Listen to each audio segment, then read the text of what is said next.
Welcome to this week's Ask Charlie. I'm going to be chatting to you this week about eyes and ears, in particular children's eyes and ears.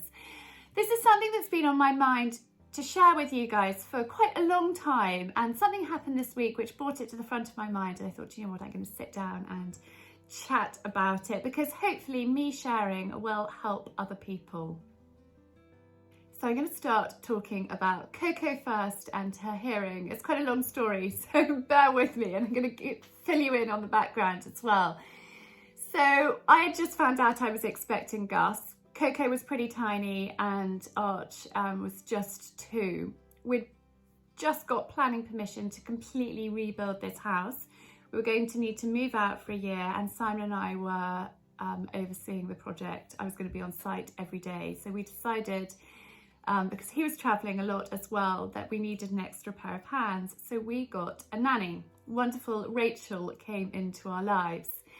And one day she had taken the children out and she came back. Coco was about 3, and she said to me, "Charlie, I think there might be a problem with Coco's hearing."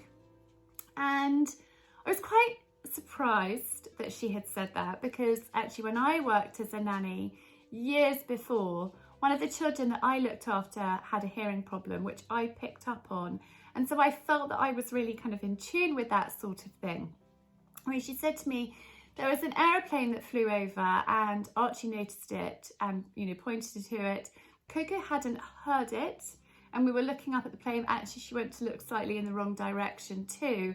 And that was really what had triggered Rachel to come and talk to me. And then things began to fall into place. Coco's speech wasn't very good. She was very, very lispy.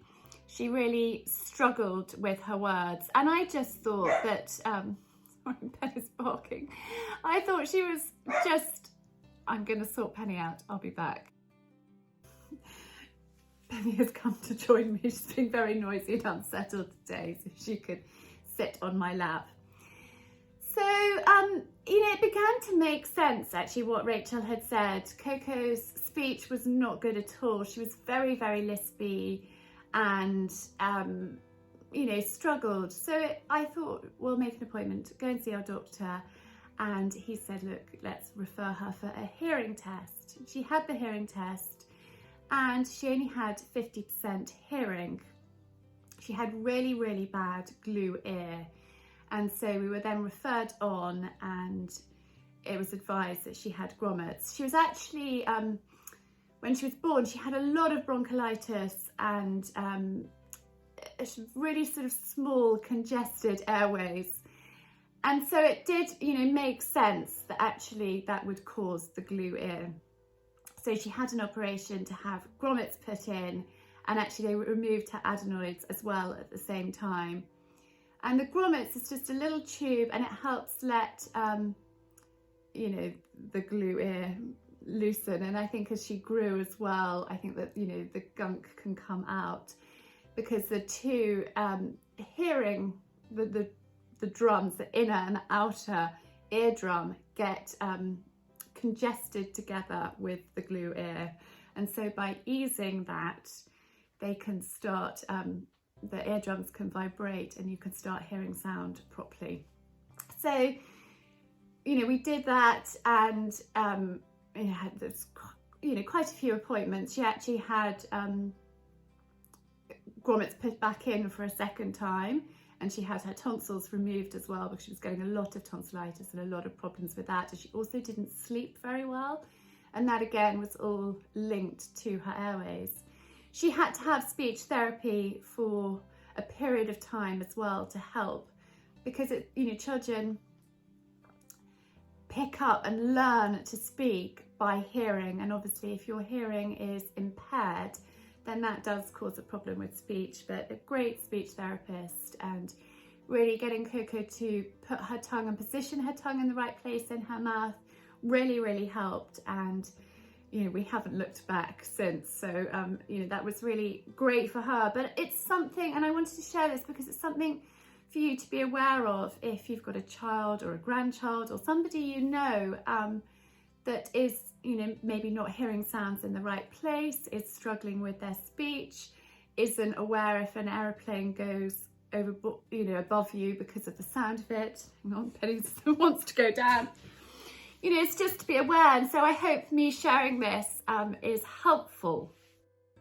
I think also as a parent, you're so close to your child that you don't necessarily see the problems yourself. It does take somebody from outside, or close family friend, or Rachel in our case, to pick up on it and actually say there possibly is a problem. It might be worth having this checked out. Right, let's move on to Gus's eyes now, and again it's another kind of rambled story. So children should have their eyes checked when they're about 6 months old, and then from the age where they start school, so 3, 4, 5, whatever age it is, they should start having their eyes checked on an annual basis at your local opticians, and just have a routine annual eye appointment.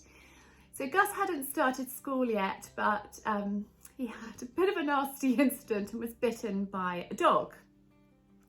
And the tooth went into his sort of smile crease beside his mouth. And I actually called 111, was recommended to go to A&E to get antibiotics. By the time we'd got there, the wound had healed over, and so they just prescribed antibiotics and sent us on our way. I was administering them. 24 hours later, it was looking red, it was looking aggressive, so went back to the doctor and said, I'm not sure this is looking great, and he said, no, it's not, and actually you need to go to hospital. And I suggest you pack a bag as well. Oh goodness. Go home, pack a bag, and I'll call ahead and say that you are on your way down. So that happened.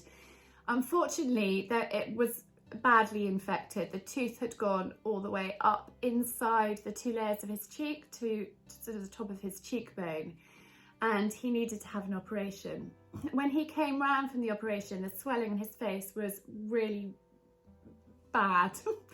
Poor boy, his right eye was completely swollen. For a couple of days he couldn't see out of it at all, and he kept saying, mummy, I'm blind, I can't see. But darling, your eye is really, really swollen. I will put some pictures in here as well. Hopefully they don't put you off your breakfast, because it was a bit of an alarming time. He was in hospital for a week. But he kept saying, mummy, I can't see, I'm blind. And I kept saying, darling, it's because your eye is so swollen. In a couple of days the swelling will go down and you'll be able to see again. Anyway, this triggered me thinking, he's saying he's blind, what's going on? He's got his other eye, surely he can see out of that. So once the swelling had gone down and it was healing well, I booked him in for an eye appointment. And actually he is very, very long-sighted in his left eye. He's got a really unusual left eye. It's actually the pupil is I want to say the pupil, it's not the pupil, the colour around the pupil, I don't even know what the word is, sorry, is 2 different colours. So it's sort of blue on one side and brown on the other side. And he's really long-sighted, and there's a few other problems going on as well. So he was referred actually up to specialist eye hospital and saw a professor there.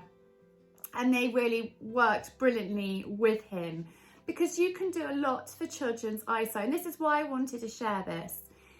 You can do a lot by patching, by glasses, to build up the strength in the eye or the eyes and get them working together. Before they are the age of 9, you can do an awful lot of things to improve that. So regular eye appointments for a child is really, really crucial. Gus was not keen on the eye patches, but actually we had a brilliant chart and we had a bit of a reward system going on to encourage him to wear his patch.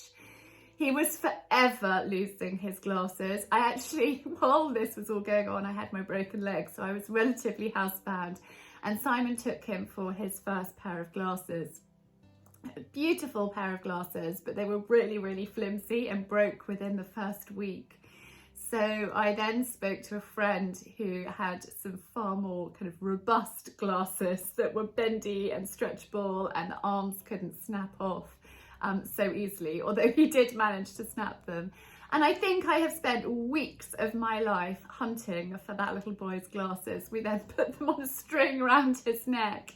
He didn't need to wear them for running around, but he did need them for all schoolwork, reading, watching TV, things like that, but not out playing. So he would be forever losing them. But it is so important to get your children's eyes tested. Here in the UK, the NHS do it as a standard thing, so you don't need to pay for it, and every year you can go and have an eye appointment and get them checked, because the sooner you catch these things, the better, and they can do amazing things. Gus's eyesight is now a lot better. He's still got quite a weakness in his left eye, which he always will have, but we now can just go to the normal optician. We don't need to go up to London and see the professor, completely discharged from that. And it's amazing what they can do. So I really hope that me sharing this with you is helpful and makes you, just be aware of these things, because I didn't know about, I hadn't picked up on Cocos' speech, and I hadn't thought that there was a problem with her hearing, and I certainly didn't think that there was a problem with Gus's eyesight until he was telling me, poor boy, that he was blind. So thank you so much for listening, and please do comment below. Please do like this video, subscribe. I am sending you lots and lots of love, and I will see you again next week.